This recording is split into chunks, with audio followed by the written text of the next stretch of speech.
Hello everyone, welcome back to react native beginner series. आज की video का topic है हाइब्रिड वर्सेस नेटिव ऐप, इनमें डिफरेंस समझना।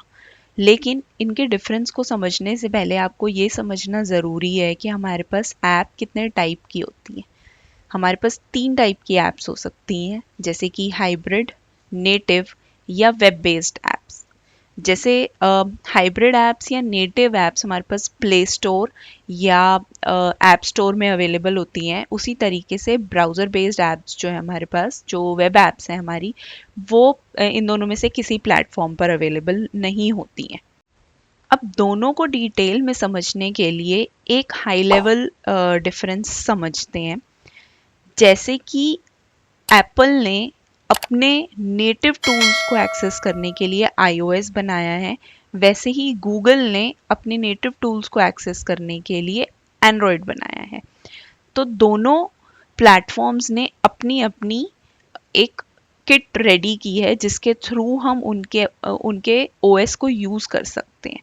तो नेटिव ऐप्स जो हैं वो उस ओएस को यूज़ करती हैं और हाइब्रिड ऐप जो है वो उस ओएस को रैप करके यूज करती हैं। और नेटिव ऐप्स जो हैं उनको रैप कर दिया जाता है नेटिव कंटेनर्स में, जिसकी वजह से वो दोनों प्लेटफॉर्म पर चल पाते हैं। तो अगर हम एक हाई लेवल डिफरेंस समझें तो नेटिव ऐप्स वो हैं जो एक प्लेटफॉर्म के लिए बनाई गई हैं, वो दूसरे प्लेटफॉर्म पर नहीं चलेगी। जैसे कि अगर हम इस चार्ट को फॉलो करें, अगर हम इस डिफरेंस को समझने के लिए ये फॉलो करते हैं, तो नेटिव ऐप्स में क्या होता है, आप राइट करते हो iOS के लिए भी, टेस्ट भी करते हो अलग से iOS के लिए, और बिल्ड भी करते हो आप अलग से iOS के लिए। सेम वेज अगर आप एंड्रॉयड के लिए ऐप डेवलप कर रहे हो तो उसको आप लिखते भी, उसकी आप कोडिंग भी अलग से करते हो, उसकी टेस्टिंग भी अलग से होगी और उसकी बिल्ड भी अलग से बनेगी। तो इस वजह से नेटिव ऐप्स जो हैं वो दोनों प्लेटफॉर्म के लिए अलग अलग लिखी जाती हैं, अलग अलग टेस्ट की जाती हैं और अलग अलग बिल्ड्स बनाए जाते हैं उनके, जो कि अगर एंड्रॉयड में बनाया गया है तो वो iOS में नहीं चलेगा और iOS में बनाया गया है तो वो एंड्रॉयड में नहीं चलेगा। लेकिन वहीं हाइब्रिड ऐप्स जो होती हैं उनके लिए अलग होता है। जैसे कि उनको एक बार लिखा जाता है, एक बार टेस्ट किया जाता है, लेकिन उनके बिल्ड अलग अलग बनते हैं। iOS का अलग बिल्ड बनेगा और एंड्रॉयड का अलग बिल्ड बनेगा। ठीक है, अब इससे ही आपको थोड़ा सा आइडिया लग रहा होगा कि ये कॉस्ट इफेक्टिव नहीं है, मतलब इसके अंदर ज़्यादा कॉस्ट लगती है, जबकि हाइब्रिड ऐप के अंदर कॉस्ट जो है वो कम लगेगी, मतलब वो कॉस्ट इफेक्टिव सोल्यूशन होता है हाइब्रिड ऐप्स। लेकिन इससे आपको ये क्लैरिटी भी मिल रही होगी कि जैसे नेटिव ऐप्स हैं हमारी, तो नेटिव ऐप्स जो हैं वो जिस लैंग्वेज में या जिस प्लेटफॉर्म के लिए बनाई गई हैं वो उसी में चलेंगी। जैसे कि iOS के लिए बोला जाता है कि आप स्विफ्ट में कोडिंग करोगे, और सेम वेज आप एंड्रॉयड के लिए कोडिंग करते हो कॉटलिन स्लैश जावा में, और उसके अंदर हम यूज़ करते हैं एंड्रॉयड स्टूडियो। लेकिन हाइब्रिड ऐप्स जो हैं उसके अंदर आप बेसिक चीज़ें यूज़ करते हो HTML CSS जावास्क्रिप्ट को यूज़ करके, लेकिन बाद में जब उसका बिल्ड बनता है तो उसको रैप कर देते हैं वो नेटिव कंटेनर के अंदर, जिसकी वजह से वो किसी भी प्लेटफॉर्म पर चल पाती है, मतलब कि दोनों प्लेटफॉर्म पर चल पाती हैं। आई होप आपको थोड़ा बहुत डिफरेंस समझ में आ रहा होगा। आगे हम मूव करते हैं एक और स्लाइड पे, जिससे आपको ज़्यादा डिटेल मिलेगी। जैसे कि अगर हम फीचर्स की बात करते हैं तो इसकी डेवलपमेंट लैंग्वेज जैसे हमने डिस्कस किया, iOS के लिए हम स्विफ्ट यूज़ करते हैं और एंड्रॉयड के लिए हम कॉटलिन या जावा यूज़ करते हैं। वहीं हम हाइब्रिड ऐप्स जो हैं वो एक कॉम्बिनेशन होता है। जैसे मैंने आपको बताया कि जो हम वेब टेक्नोलॉजी यूज़ करते हैं उसको रैप कर देता है वो, जब हम बिल्ड बनाते हैं तो रैप हो जाते हैं वो नेटिव टूल्स के अंदर, नेटिव कंपोनेंट्स के अंदर, तो जिसकी वजह से वो बिहेव कर पाते हैं दोनों प्लेटफॉर्म के लिए। अब हम अगर परफॉर्मेंस की बात करें तो नेटिव ऐप्स जो हैं ऑफ कोर्स वो हाई परफॉर्मेंस देंगी, स्मूथ इंटरेक्शंस देंगी। जैसे कि आप नॉर्मली किसी भी तरीके की अपनी नेटिव ऐप यूज़ करते हो अपने फ़ोन में, तो उनकी परफॉर्मेंस अच्छी होती है generally as compare to hybrid app. Hybrid app में भी फास्टर होता है, पर वो नेटिव ऐप की परफॉर्मेंस को मैच नहीं कर पाता और वो बैटरी भी ज़्यादा यूज़ करती हैं। इसके बाद आता है डिवाइस फीचर एक्सेस। क्योंकि वो नेटिव ऐप है। मतलब कि जैसे अगर हम इसको ऐसे समझें, जैसे आपकी जो नेटिव लैंग्वेज है, आपका उस लैंग्वेज पे फुल कंट्रोल होता है। लेकिन जो लैंग्वेज आप सीखते हो, तो उस लैंग्वेज पे आपको कंट्रोल आने में थोड़ा टाइम लगता है, और मे बी वो एक नॉर्मल नेटिव ह्यूमन जैसा नहीं हो पाएगा।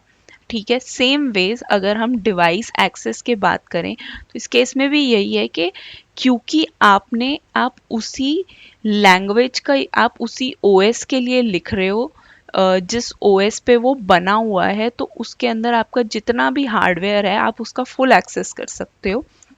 लेकिन वहीं हाइब्रिड ऐप्स में क्या होता है कि एक्सेस जो है वो मॉडरेट रहता है। क्यों मॉडरेट रहता है? क्योंकि बहुत सारा जो हमारा हार्डवेयर एक्सेस है वो डिपेंड करता है प्लगइन्स के ऊपर। तो अगर हमारे पास प्लगइन्स अवेलेबल हैं या नहीं हैं, उस केस पे डिपेंड करेगा कि हम एक्सेस कर सकते हैं डिवाइस के हार्डवेयर को या नहीं कर सकते।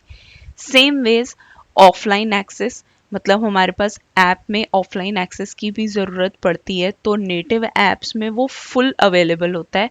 वहीं जो हमारी ऑफलाइन एक्सेस हाइब्रिड ऐप के अंदर है वो जनरली अवेलेबल होती है, लेकिन हो सकता है कि आपको किस प्लेटफॉर्म में वो अवेलेबल है वो आपको चेक करना पड़ेगा। सेम वेज हम बात करते हैं यूआई यूएक्स की। नेटिव ऐप्स में जो हमारा यूआई यूएक्स है वो मैक्सिमम होता है। मतलब कि जितना भी जो उसके अंदर फील है, जितना भी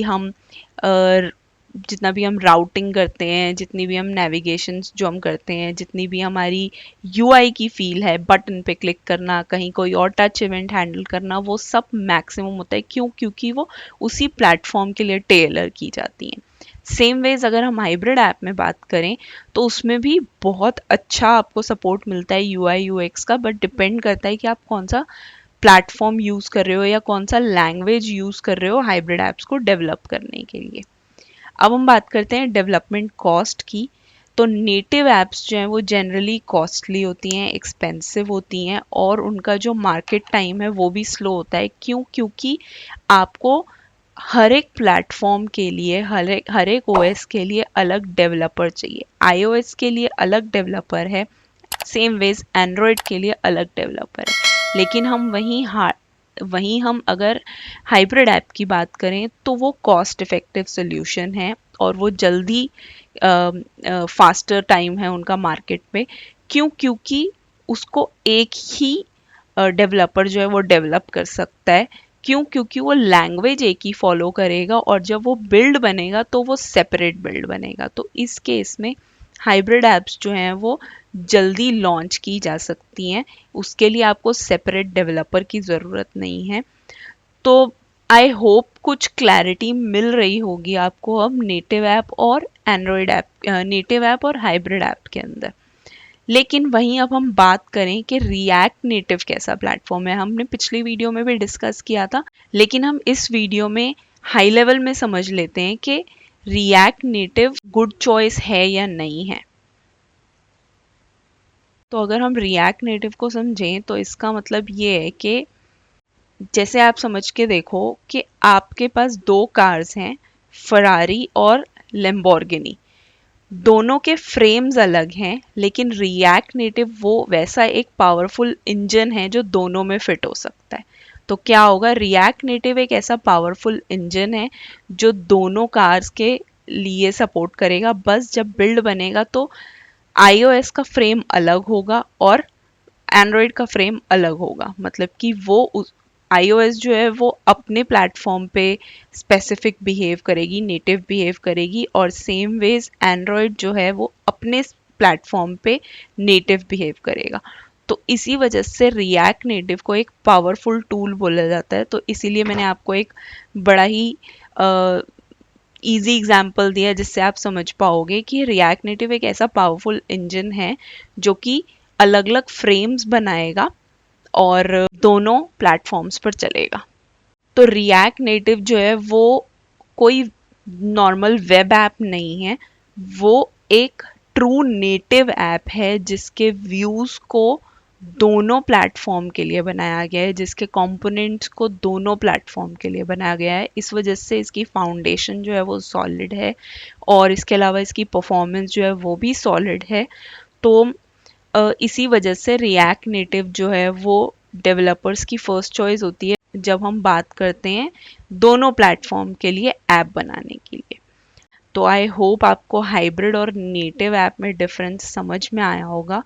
इन केस आपकी कोई क्वेरी है, अभी भी कुछ क्लैरिटी नहीं मिली है, तो आप कमेंट सेक्शन में अपनी क्वेरी ऐड कर दीजिए और मैं ट्राई करूँगी कि आपकी क्वेरी का जवाब उसी कमेंट में दे पाऊँ।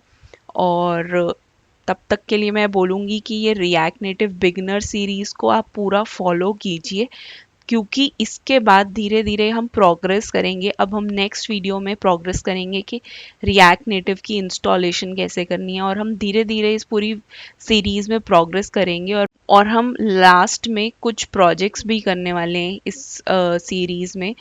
आप प्रैक्टिस करते रहिए। आई नो कुछ चीज़ें जो हैं अभी स्टार्टिंग में वो थ्योरेटिकल हैं, लेकिन उनको समझना ज़रूरी है, क्योंकि अगर आप वो नहीं समझोगे तो बेस जो है वो आपका सॉलिड नहीं हो पाएगा। सीरीज़ को फॉलो कीजिए और stay connected and keep learning.